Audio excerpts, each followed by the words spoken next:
Ciudad de Mexico.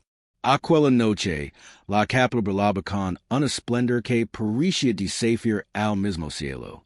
El centro de Banamex se había convertido en un templo de lujo, un santuario erigado para render culto al poder, al dinero y al espectáculo. Bajo las lámparas de cristal, las risas y los brindis se mezclaban con música electrónica, generando una atmósfera en la que cada invitado buscaba ser visto, admirado y comentado. En el centro del salón, rodeada por cordones de terciopelo, descansaba la joya de la noche, una Ferrari roja.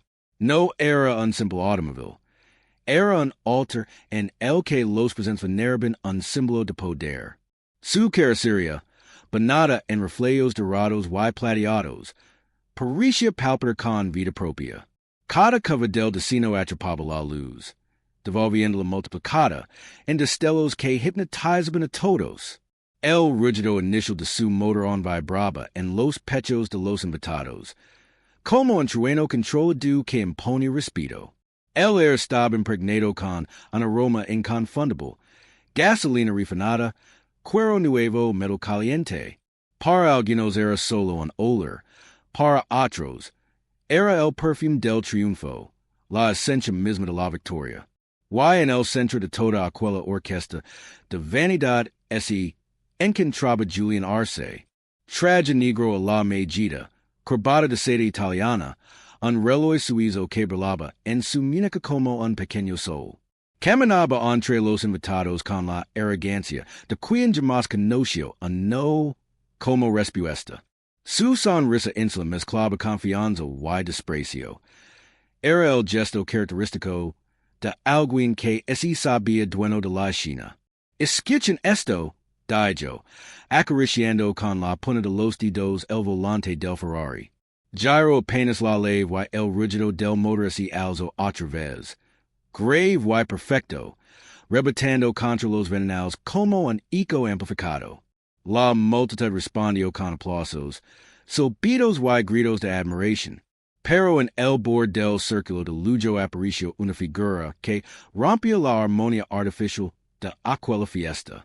Como una mancha en el mármol pulido, un hombre viejo se detuvo a unos pasos de la tarima. Su abrigo gastado había perdido forma y color. Sus zapatos cargaban las huellas de demasiadas lluvias, y su barba cruzada mostraba una mezcla de canas y polvo. Los ojos, hundidos en un rostro arrugado, brillaban con un fuego destino al de la codicia, un brillo de memoria y reconocimiento. El guardia de seguridad lo vio enseguida, y alzó la mano para detenerlo. Señor, por favor, mantenga su distancia. El viejo no protestó. Alzó las palmas en signo de paz y permaneció quieto, con un respeto que dolía más que cualquier súplica. Pero sus ojos no se apartaron del Ferrari. Lo observaba con ternura, como quien contempla un hijo perdido, no con deseo de poseerlo, sino con la intimidad de alguien que lo conoce desde adentro.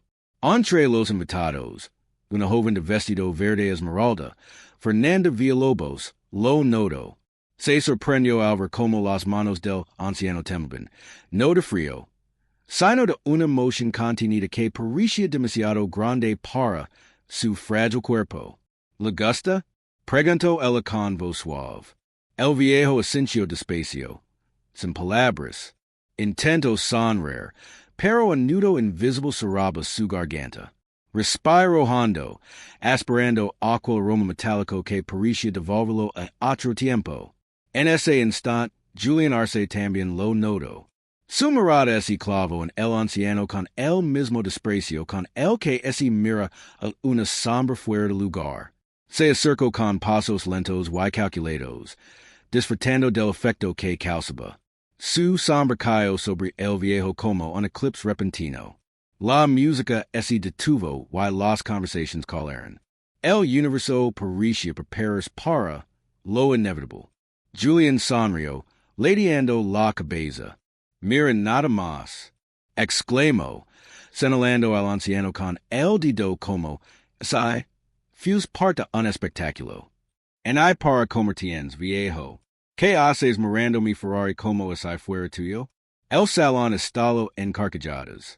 Algunas eran sinceras, otras nerviosas, pero todas retumbaban como una muralla de burla contra el anciano.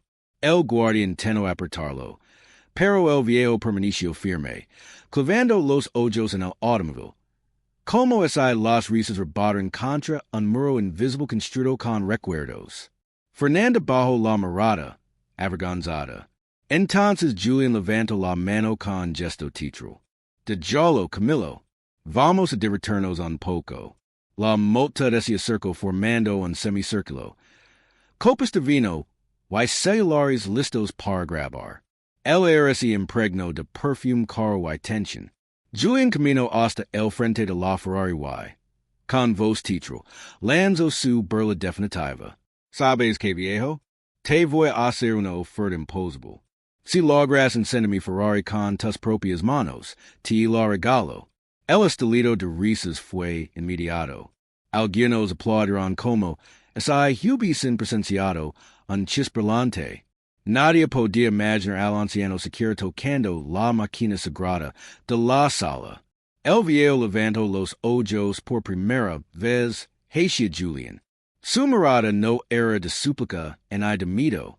Era un filo silencioso, la mirada de alguien que ha visto mucho y no tiene nada que perder. Y con voz ronca, pero clara, pronunció lo que nadie esperaba escuchar. Excepto, el murmullo colectivo se transformó en un mar de incredulidad. Las risas se apagaron de golpe. El eco de esa palabra cortó la frivolidad de la noche como un cuchillo invisible. Julián, sorprendido, perdió por un segundo la sonrisa que lo acompañaba como una máscara. El anciano había roto la dinámica de la fiesta. Los invitados, con copas de vino en la mano, no podían apartar la vista de aquel hombre encorvado que había desafiado lo impensable. Y entonces, el juego cruel de Julián Arce se convirtió en algo más. El viejo dio un paso hacia la tarima. Sus pasos lentos resonaron en el mármol con un peso extraño. Fernando lo siguió con la mirada y sintió un escalofrío. Ese temblor en sus manos no era miedo, era emoción contenida, como la de un artista frente a su instrumento después de demasiado tiempo. El destino de la noche estaba a punto de cambiar para siempre. El silencio era absoluto. Ni siquiera el zumbido de los focos parecía atreverse a interrumpir aquel instante. El anciano, a quien algunos murmuraban llamándolo Don Ernesto, subió lentamente a la tarima. Cada paso parecía un desafío contra el tiempo, contra las miradas incrédulas, contra la burla suspendida en el aire. Los guardias vacilaron. Miraron a Julián en busca de órdenes. Él sonrió con sorna y agitó la mano. Dejémoslo.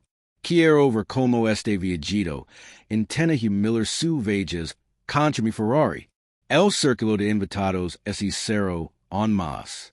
Los celulares se alzaron como estrellas negras, listos para capturar la vergüenza ajena. Don Ernesto se detuvo frente al automóvil. Alzó la mano con lentitud, acariciando la pintura roja como quien toca el rostro de un ser amado después de décadas.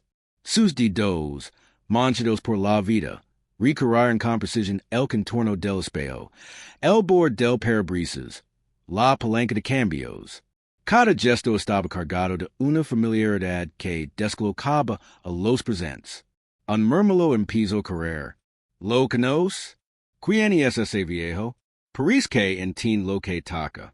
Fernanda, desde la multitud, sintió un vuelco en el corazón. Don Ernesto cerró los ojos por un instante. Y entonces, como si las décadas se desvanecieran, sus movimientos se transformaron. La lentitud dio paso a seguridad, a memoria. Con la destreza de un mecánico que ha vivido en los usos de los motores, abrió la puerta del conductor. Se sentó con dignidad y apoyó las manos en el volante. Un silencio reverent esse extendio como un manto. Cuidado, no lo rompes. Grito alguien nervioso, arrancando risas tímidas. Pero las risas esse apagron, en cuanto don Ernesto inserta la lave. Sus dedos, ahora firmes, ajustaron con precision botones que muchos invitados jamás habrían sabido nombrar. El rugido del motor desperto. No fue un arrancón. Fue un rugido profundo, contenido, afinado como la garganta de un tenor que vuelve a cantar después de años de silencio. El Ferrari no sonaba como una máquina. Sonaba como un recuerdo vivo. Los presentes esse quedaron boquiabiertos. El sonido reverberaba en las paredes de cristal, haciendo temblar las copas. Algunos, incapaces de contenerse, aplaudieron instintivamente. Julián, sin embargo, permanecía inmóvil. La sonrisa había desaparecido de su rostro. Su mirada era de desconcierto, casi de miedo. Don Ernesto apagó el motor con un gesto sereno. Luego salió del auto despacio, apoyándose en la puerta. Miró a la multitud y, con voz grave, habló. Este Ferrari no es un trofeo, señor Arce, y es mi creación. El salón explodó en murmullos. ¿Qué? ¿Cómo que su creación? Imposible. Julián dio un paso al frente, intentando recuperar el control. ¿Qué desperdices, viejo? Este auto fue traído de Italia, de la colección privada. Don Ernesto lo interrumpió, levantando una mano. No hablo de la marca. Hablo del alma que bajo ese cofre. Cada tornillo, cada línea, cada rígido de ese motor, nació en mis manos, en mis planos, en mis desvelos. Yo fui uno de los ingenieros principales que diseñaron este modelo hace 30 años, cuando Ferrari apostó por un cambio histórico. Las palabras caen como piedras en el lago de la incredulidad. Fernanda Prieto la copa que sostenía. Una mezcla de emoción y respeto le recorrió la piel. Don Ernesto continuó. Cuando otros ven solo un lujo, yo veo una criatura. La moldimos con paciencia, con obsesión, con amor. Pero con el tiempo, los nombres de los criadores se borran. Why quedaron solo los de quienes podían comprarla. Su voz así quebró apenas. Pero sus ojos seguían firmes. Hoy, al ver esta joya expuesta como adorno en una fiesta, se que debía recordar al mundo que no de ese mal en dinero. Este rígido no les pertenece. Nos pertenece a quienes los sonamos antes que ustedes lo compren. Un silencio pasado ese apodero de la sala. Nadie se atrevía a reír. Algunos invitados bajaron la mirada, incomodos. Fernanda, con lágrimas contenidas, rompió el silencio. Entonces, usted no estaba mirando con envidia. Estaba mirando a su hijo. El anciano sintió, sin orgullo ni vanidad, solo con la serenidad de quien dice la verdad. La tensión se volvió insoportable. Julián, acorralado por la verdad y la mirada juzgadora de decenas de invitados, intentó reaccionar. Bah! Pura habladuría. ¿Quién viene a creer que un pobre viejo como tú diciendo algo así? Don Ernesto no respondió. Solo extendió la mano hacia el volante, y con un movimiento preciso, describió un procedimiento inno de calibración del motor que solo un verdadero ingeniero habría conocido. Algunos expertos presentes se levaron las manos a la boca, asintiendo con asombro. La verdad era indiscutible. Julián retrocedió un paso, sedando bajo la luz de los reflectores. Lo que empezó como un juego cruel se había convertido en su humiliación pública. Y esa noche terminó de una manera distinta. No fueron las risas ni los brindis lo que quedó en la memoria de los presentes, sino la imagen de un anciano humilde, reivindicado frente a los ojos de la sociedad. Don Ernesto no se llevó el Ferrari. No lo necesitaba. Se llevó algo más grande. El respeto rápido, la memoria restaurada, el reconocimiento de que su obra seguía viva. Mientras ese marchaba entre aplausos, Fernando lo siguió con la mirada.